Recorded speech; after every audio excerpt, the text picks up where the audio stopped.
दोस्तों यूँ तो खेसारी लाल यादव को उनके फैंस बहुत सारे नाम से बुलाते हैं।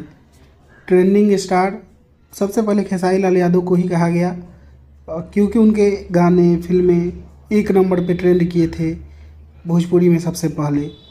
इस वजह से उन्हें ट्रेंडिंग स्टार, फिर फिल्म आया दबंग सरकार तो उनको दबंग स्टार कहा जाने लगा और बहुत सारे लोग बहुत नाम से खेसारी लाल यादव को बुलाते हैं। तो आइए आज इस वीडियो में हम लोग गूगल से पूछते हैं कि भोजपुरी का बादशाह किसे मानता है गूगल।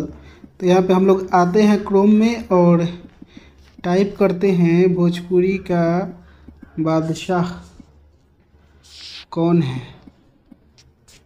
ये रहा भोजपुरी का बादशाह कौन है। और भोजपुरी का बादशाह गूगल के हिसाब से किसे मानता है गूगल? शत्रुघ्न कुमार यादव, जिन्हें अब खेसारी लाल यादव के नाम से जाना जाता है। वे बिहार के भोजपुरी के गायक अभिनेता हैं। तो गूगल के हिसाब से शत्रुघ्न कुमार यादव यानी कि खेसारी लाल यादव को भोजपुरी का बादशाह माना जाता है। तो आप लोग समझ सकते हैं कि भोजपुरी का बादशाह कौन है। ये हम नहीं कह रहे हैं, गूगल कह रहा है। बाकी दोस्तों इसके बारे में आप लोग क्या कहना चाहते हैं कमेंट करके बताइएगा। और इसी के साथ मैं इस वीडियो को यहीं पे ख़त्म करता हूँ। मैं मिलूंगा आप लोगों से एक नए वीडियो में, तब तक के लिए जय हिंद, जय भोजपुरी।